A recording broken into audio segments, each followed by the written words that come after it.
챕터 1 첫 번째 신호 수사일지 2019년 8월 15일 한강시 남부경찰서 강력계 오전 10시 30분 신고 접수.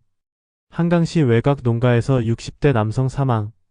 피해자 최영수 65세. 신고자는 이웃 주민. 현장 토착 시각 오전 11시. 사인은 둔기에 의한 타격. 집안 수색 중 현금 3만원 상당 분실 확인. 강도 살인 추정. 일기. 오늘부터 한강시 남부서 강력계다. 서울 본청에서 5년 근무하고 드디어 내려온 첫날. 새로운 시작이라고 생각했다. 조용한 지방 도시에서 여유롭게 일할 수 있을 거라고. 그런 기대는 아침 전화 한 통에 산산이 부서졌다. 시골 노인 강도 살인사건. 담당자가 나라고 했다. 차를 몰고 현장으로 가는 길. 논밭 사이로 난 좁은 비포장도로. 차가 덜컹거릴 때마다 먼지가 피어올랐다. 멀리서 경찰차 한 대가 보였다. 파출소 경찰이 먼저 와 있었다. 현장은 생각보다 조용했다. 마을 사람 몇 명이 멀찌감치 서서 웅성거리고 있었다. 그들의 눈빛에는 두려움보다 호기심이 더 많아 보였다. 이런 일이 이 마을에서는 처음이라고 했다. 집 안으로 들어섰다. 좁은 마루, 삐걱거리는 문, 낡은 가구들, 벽에 걸린 오래된 달력은 3개월 전에 멈춰 있었다. 집 안은 뒤집혀 있었다. 서랍이 열려 있고, 옷장 문이 열려 있고, 이불이 바닥에 널브러져 있었다. 하지만 흔적은 많지 않았다. 범인은 조심스러웠다. 아니, 익숙했다. 최영수, 65세. 혼자 사셨다고 한다. 아내는 10년 전에 돌아가셨고, 자식들은 모두 한강시로 나갔다. 1년에 명절 때나 한 번씩 내려온다고 했다. 외로운 노인이었다. 방 안쪽에 그가 누워 있었다. 머리 부분에 타격 흔적. 출혈이 심했다. 사망한 지 12시간에서 16시간 정도 됐을 것 같다고 검시관이 말했다. 어젯밤 늦은 시각, 혹은 새벽. 그 시간에 범인이 왔다. 부엌을 살폈다. 그릇들이 개수대에 그대로 있었다. 저녁을 드시고 설거지를 하지 않으신 모양이었다. 냉장고를 열어봤다. 김치 한 통, 반찬 몇 가지. 혼자 사는 노인의 냉장고는 늘 이렇게 쓸쓸하다. 안방을 뒤졌다. 옷장이 열려 있었다. 범인이 뒤진 흔적이다. 서랍도 모두 열려 있었다. 작은 방도 마찬가지였다. 범인은 돈을 찾아 이 집을 샅샅이 뒤진 것이다. 체계적이었다. 한 곳도 빠뜨리지 않았다. 마을 사람들에게 물었다. 아무도 수상한 사람을 보지 못했다고 했다. 어젯밤 이상한 소리를 들은 사람도 없었다. 여기는 집들이 떨어져 있어서 옆집 소리가 잘 들리지 않는다고 했다. 이 마을은 너무 조용하다. 너무 조용해서 오히려 이상하다. 범인에게는 완벽한 장소였을 것이다. 현금 3만원. 서랍장에 있던 돈이 없어졌다고 이웃이 말했다. 최영수 노인은 늘 거기에 돈을 넣어뒀다고. 연금 타면 거기 넣어두고 조금씩 쓰셨다고. 마을 사람들은 모두 알고 있었다. 3만원. 지금 시대에 3만원이 얼마나 되는 돈인가. 밥 몇 끼, 술 몇 병. 그 정도다. 이 돈 때문에 사람을 죽였단 말인가. 사람의 목숨이 3만원이란 말인가. 파출소 경찰에게 지시했다. 인근 마을에 수상한 사람 있으면 바로 연락하라고. 버스 정류장 확인하고, 기차역 확인하고, 택시 기사들한테도 물어보라고. 낯선 사람, 급하게 어디론가 가려는 사람, 옷에 피가 묻은 사람, 모두 확인하라고 했다. 현장을 정리하고 차에 올랐다. 룸미러로 그 집을 바라봤다. 낡은 슬레이트 지붕, 마당에 놓인 고추 말리는 망, 담장 너머로 보이는 감나무. 가을이면 감이 주렁주렁 열렸을 것이다. 하지만 최영수 노인은 그걸 보지 못할 것이다. 차를 출발시켰다. 백미러로 마을이 멀어지는 게 보였다. 돌아오는 길이 유난히 멀게 느껴졌다. 핸들을 잡은 손에 힘이 들어갔다. 이 사건이 단순 강도 살인으로 끝날 것 같지가 않다.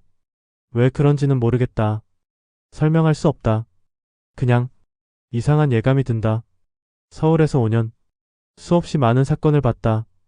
강도, 살인, 폭행, 사기, 별의별 일을 다 봤다. 하지만 이런 느낌은 처음이다. 사무실로 돌아와 보고서를 작성했다. 키보드를 두드리는 손이 자꾸 멈췄다. 피해자 인적사항, 현장 상황, 추정사인, 분실 물품. 기계적으로 입력했지만 머릿속은 복잡했다. 창밖을 봤다. 해가 지고 있었다. 한강시의 저녁은 서울보다 빨리 온다. 어둠이 빠르게 내렸다. 저 바깥 어딘가에 외딴 집들이 있다. 혼자 사는 노인들이 있다. 그들은 지금 무사한가? 오늘 밤도 무사할까? 그런 생각이 머릿속을 떠나지 않는다. 첫날부터 이런 예감이 드는 건 좋은 징조가 아니다. 챕터 2- 두 번째 악몽 수사일지 2019년 8월 23일 한강시 북부 지역 농가에서 또다시 사건 발생. 피해자 30대 부부와 영아 발견 시각 오후 2시 신고자는 택배기사. 부부는 흉기에 의한 다수의 자상. 생후 4개월 영아는 둔기로 가격당해 사망. 현금 만원 및 금반지 2개 분실. 범행 수법이 8월 15일 사건과 유사. 동일범 가능성 높음. 일기 8월 15일 사건 이후 일주일. 아무 단서도 잡히지 않았다. 마을마다 순찰을 돌렸다. 주민들에게 조심하라고 당부했다. 하지만 범인은 나타나지 않았다. 그러다 오늘 전화를 받았다. 북부 지역에서 또 사건이 났다고. 전화를 받는 순간 온몸이 굳었다. 내가 두려워하던 일이 일어났다. 현장으로 달려갔다. 사이렌을 켜고 엑셀을 밟았다. 제발 아니기를. 제발 다른 사건이기를. 그렇게 빌었지만 소용없었다.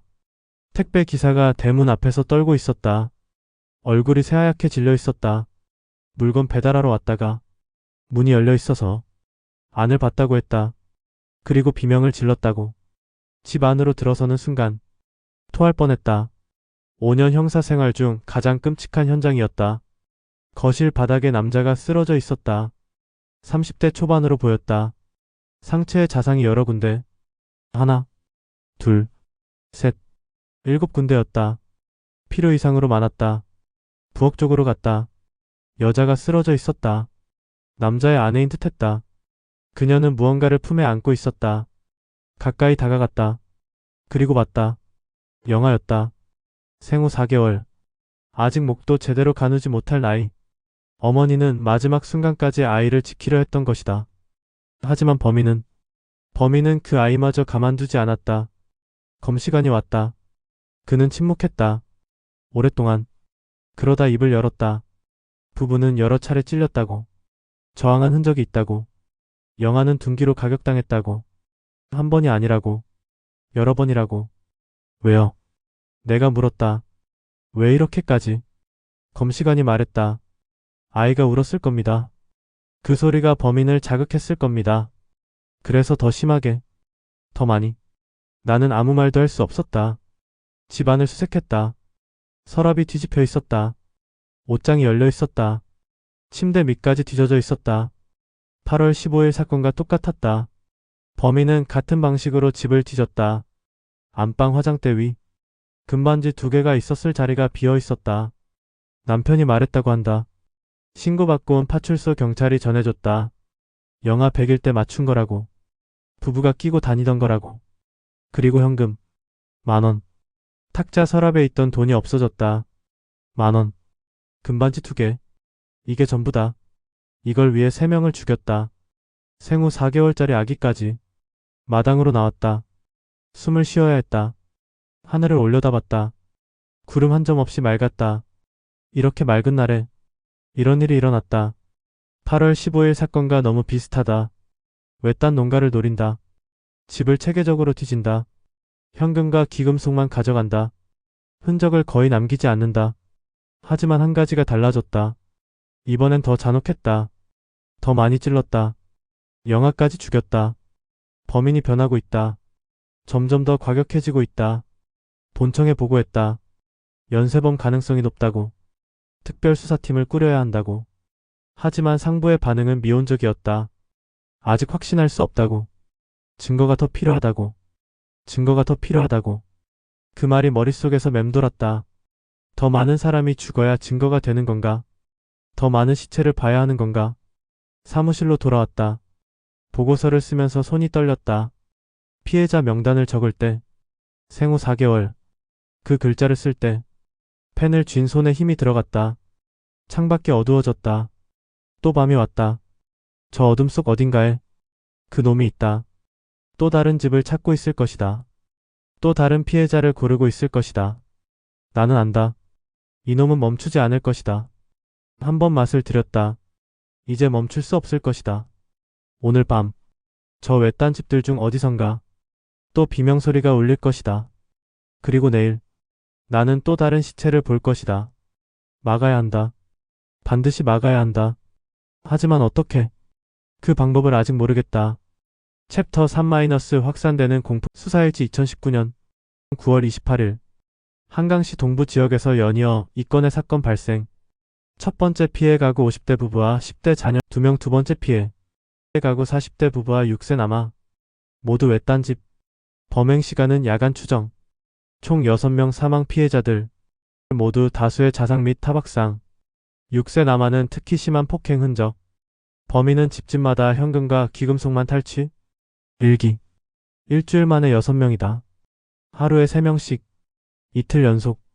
한강시 전체가 공포에 떨고 있다. 특별수사팀이 꾸려졌다. 8월 23일 사건 이후 본청에서도 더 이상 외면할 수 없었다. 서울에서 형사 5명이 내려왔다. 우리는 총 12명이 됐다. 하지만 소용없었다. 범인은 우리보다 빨랐다. 9월 27일 밤 첫 번째 집이 당했다. 동부 지역 산 밑에 외딴 집. 50대 부부와 10대 남매가 살았다.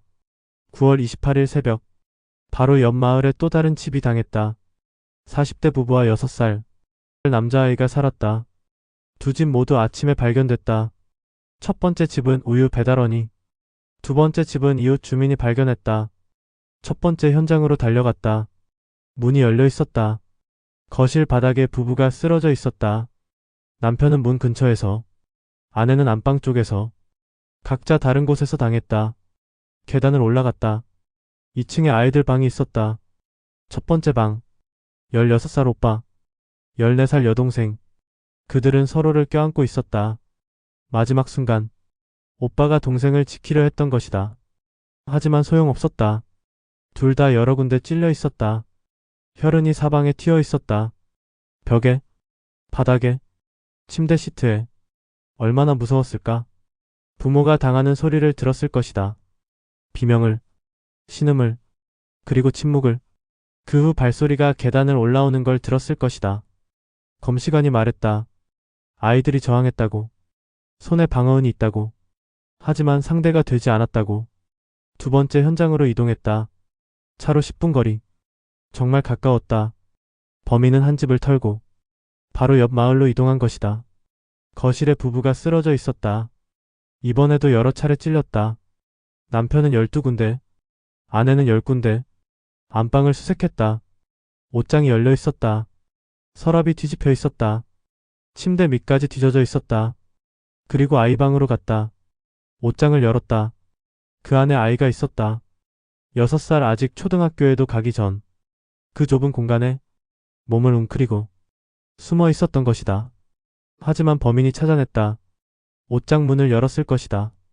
그 안에서 떨고 있는 아이를 봤을 것이다. 그리고 검시관의 말을 들을 수가 없었다. 그냥 고개를 돌렸다. 방을 나왔다. 마당으로 나왔다. 구토가 났다. 담벼락에 기대어 한참을 그러고 있었다. 옆에 있던 후배 형사가 물었다. 괜찮으세요? 괜찮을 리가 없었다. 하나도 괜찮지 않았다. 두 집의 피해 상황을 정리했다. 첫 번째 집에서 사라진 것. 현금 5만원. 금목걸이 1개. 두 번째 집에서 사라진 것. 현금 3만원. 은반지 3개. 모두 합쳐 8만원 정도. 그리고 몇 푼 안 되는 키금속. 이게 6명의 목숨값이다. 한강시는 완전히 패닉에 빠졌다. 외딴 집들은 밤마다 모든 불을 켜놓는다. 대문을 이중으로 잠근다. 심지어 마을 사람들끼리 돌아가며 야간 포초를 선다. 하지만 소용없다. 이놈은 가리지 않는다. 불을 켜놓은 집도, 사람이 깨어있는 집도, 무슨 수를 써도 이놈은 들어온다. 본청 회의가 열렸다. 국장이 물었다. 도대체 어떤 놈이냐고. 프로파일을 만들어 보라고. 우리는 알고 있는 것들을 정리했다. 외딴 집만 노린다. 야간에 범행한다. 집을 체계적으로 뒤진다. 현금과 기금속만 가져간다. 목격자를 남기지 않는다.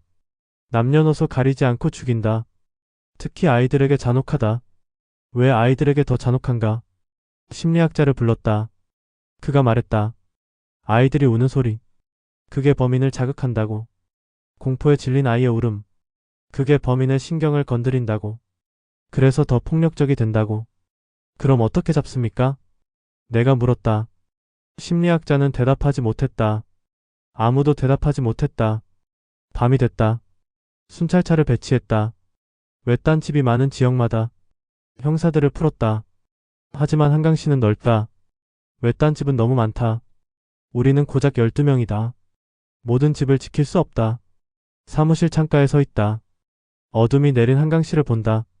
저기 저 불빛 하나하나가 누군가의 집이다. 누군가의 가족이다. 그 중 하나가 오늘 밤 꺼질 것이다. 나는 그걸 막을 수 없다. 형사로서 이보다 더 무력한 느낌은 없다. 옷장 안에 숨었던 그 6살 아이. 그 아이의 마지막이 떠오른다. 얼마나 무서웠을까? 얼마나 엄마를 찾았을까? 눈을 감으면 보인다. 그 아이가, 그 10대 남매가, 그 영아가, 모두가 나를 본다. 왜 못 막았냐고. 왜 늦었냐고. 미안하다. 정말 미안하다. 하지만 미안하다는 말은 아무 소용이 없다. 챕터 4 혼란 속의 단서. 수사일지 2019년 10월 3일 한강시 서부 지역 구멍가게 습격. 피해자 60대 여성 점주. 범인은 가게 안 음식을 먹은 뒤 현금 250원 탈취. 점주는 목 부위 및 상체 다수 자상으로 사망. 과잉폭력 양상. 인근 주민 진술에 따르면 깡마른 체구의 20대 후반 남성 목격. 키 약 160cm. 최초로 범인 인상착의 확보. 전 지역 수배 지시. 일기. 드디어 범인의 얼굴을 봤다. 정확히는 목격자가 봤다. 10월 3일 오후 4시. 서부 지역 작은 구멍가게에서 신고가 들어왔다. 이웃 주민이 점주 할머니를 찾지 못한다고. 가게 문은 열려 있는데 안에 아무도 없다고. 처음엔 일반 실종으로 생각했다. 파출소 경찰을 보냈다. 그런데 10분 후 다시 전화가 왔다. 살인사건이라고. 현장에 도착했다. 작은 가게였다. 간판도 없었다. 그냥 집 한쪽을 개조해서 만든 구멍가게. 과자, 음료수, 라면, 그런 것들을 파는 곳. 가게 안으로 들어갔다. 계산대 뒤쪽에 할머니가 쓰러져 있었다. 60대 후반으로 보였다. 목 부위에 자상이 있었다. 그리고 상체에도 하나, 둘, 셋, 20군데가 넘었다. 왜 이렇게 많이? 할머니는 저항도 못했을 텐데. 작고 마른 분이었다. 범인을 막을 수 있었을 리 없다. 검시관이 말했다. 과잉폭력이라고. 방어가 아니라 공격이라고. 범인이 점점 더 폭력적으로 변하고 있다고. 처음엔 빠르게 죽이려 했다면 이제는 죽이는 행위 자체를 즐기고 있는 것 같다고. 소름이 돋았다. 가게 안을 살폈다. 계산대 서랍이 열려 있었다. 돈이 없어졌다. 얼마나 있었느냐고 물었다. 이웃 주민이 말했다. 많아야 250원 정도였을 거라고. 그리고 이상한 점을 발견했다. 가게 구석. 작은 테이블에 빵 봉지가 있었다. 뜯어져 있었다. 옆에 우유팩도 있었다. 반쯤 마신 상태였다. 범인이 먹은 것이다. 할머니를 죽이고 돈을 가져가고 그리고 배가 고팠던 것이다. 그래서 가게 안 음식을 먹었다. 얼마나 배가 고팠으면 사람을 죽이고 바로 그 자리에서 빵을 먹는가. 주민들을 불러 모았다. 수상한 사람 본 적 없냐고. 낯선 사람. 이 동네 사람이 아닌 것 같은 사람. 한 주민이 손을 들었다. 봤다고. 오늘 오후 2시쯤 가게 앞에서 한 남자를 봤다고. 어떻게 생겼습니까? 내가 물었다. 주민이 말했다. 키가 작았다고. 160cm 정도. 깡말랐다고. 정말 뼈만 남은 것처럼. 나이는 20대 후반에서 30대 초반쯤. 머리는 짧았다고. 옷은 남루했다고. 찢어진 곳도 있었다고. 얼굴은요? 얼굴은 어땠습니까? 주민이 생각하더니 말했다. 인상이 사납진 않았다고. 그냥 평범했다고. 다만 눈빛이 이상했다고. 무표정했다고. 살아있는 사람 같지 않았다고. 더 자세히 기억나는 게 있습니까? 주민이 고개를 저었다. 그냥 지나가는 사람인 줄 알았다고. 이 동네 사람은 아닌 것 같았지만 신경 쓰지 않았다고. 그 사람이 어디로 갔는지 봤습니까? 주민이 손으로 방향을 가리켰다. 저쪽으로 걸어갔다고. 버스 정류장 쪽이라고.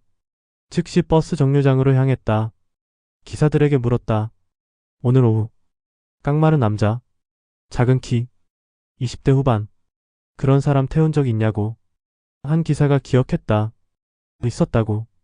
오후 3시쯤. 한강시 방면 가는 버스에 탔다고. 뒷좌석에 앉아서.